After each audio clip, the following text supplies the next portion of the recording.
Now let's look at the concept of thread pools. In Java, we may have, thousands of tasks which we want to do. But can we actually possibly create thousands of threads working together at the same time and then be able to make sure that, all the tasks get completed properly? I don't think so. It's better to actually have a small number of threads working, and then each thread can actually be given a particular task which is remaining to work on. So for example, let me just create a demo for that. I'm creating a new class just to make sure that you understand the concept of thread pools. It's going to be called as thread pool.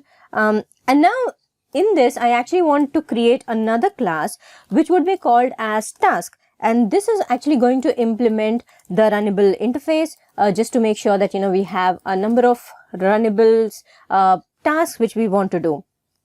And in this, what I want to do is I want to obviously override the run method.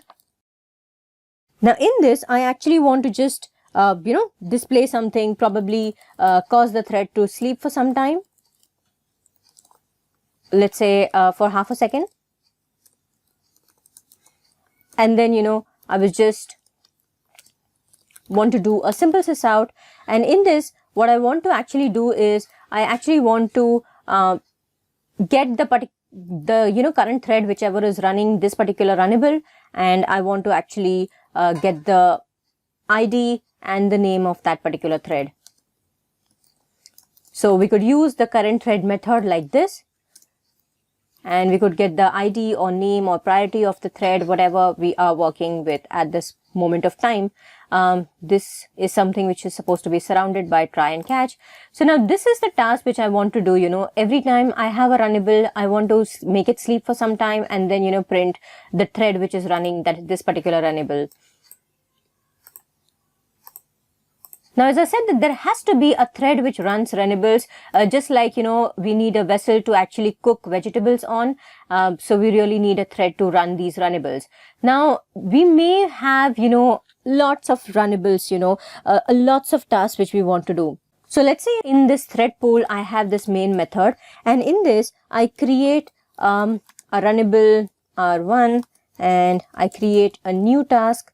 And in this, I can actually pass some parameters as well if I have a parameterized constructor, but I'm just creating a new task as of now. And I'm actually creating a lot of tasks, I would say.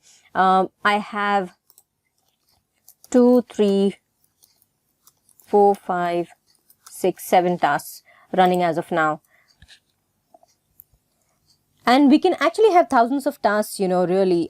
In a real world scenario, we may have a lot of tasks to do in a particular program, right?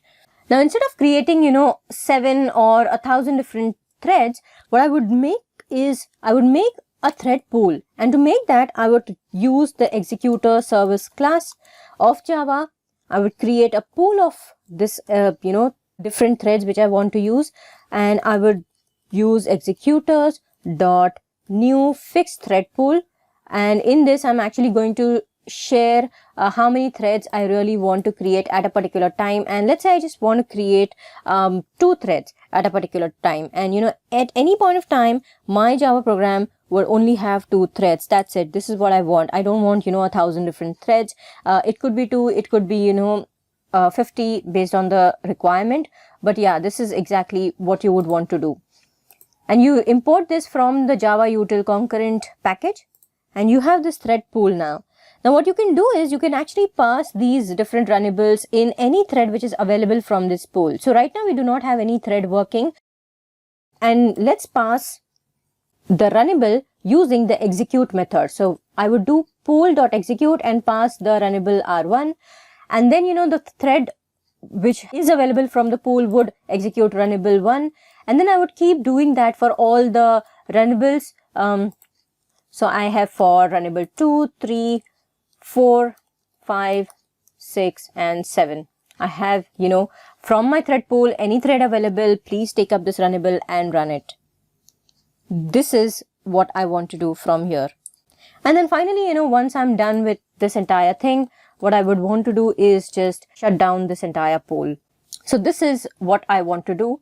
Let me try to run this now. Okay, so now I have these different runnables. So exactly we have 7 of them over here.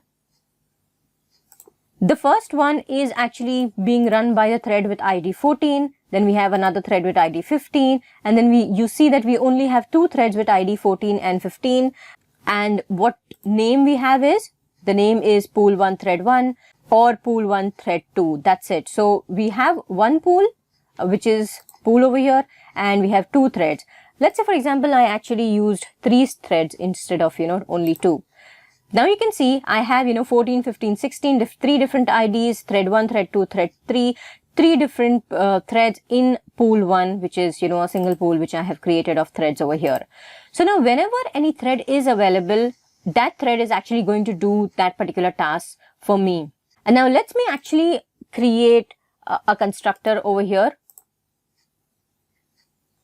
So let me have a task name. And let me create a constructor using this particular field. So now I have a particular task name, which is going to be assigned over here. And once, I have this particular sys out, what I want to do is actually I want to write this particular task name over here as well. Now, I actually want to pass, the name of the task. So I would keep passing the different runnables. And this is just for your demonstration purpose, to make sure that you understand what is happening exactly over here. I have all these different runnables with different names. The task name are R1, R2, R3, R4, R5, R6, and R7. Let me try to run this now. And now we have, R3 running first. So the first task which actually ran was R3 from the thread with ID 16. The next task was run, which was R1 with the thread with ID 14. The next was R2 with the thread with ID 15.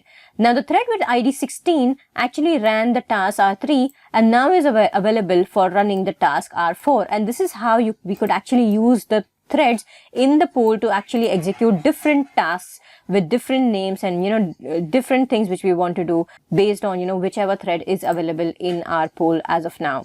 Now once we understood what is thread pools, JVM also has a couple of threads running in the background, and these threads are known as daemon threads. So daemon thread is actually a low priority thread that runs in the background to perform some tasks such as garbage collection, which we discussed already. And daemon threads, they do not prevent the JVM from exiting when all the user threads have finished their execution. And JVM would terminate itself, when all the user threads finish their execution. But if JVM finds, any running daemon thread, then it would terminate the threads. And after that, after it terminates all the daemon threads, only then it would shut down itself. So remember that, if you do hear this word daemon, just imagine that it is actually a very low priority background thread, running within the JVM. That's it.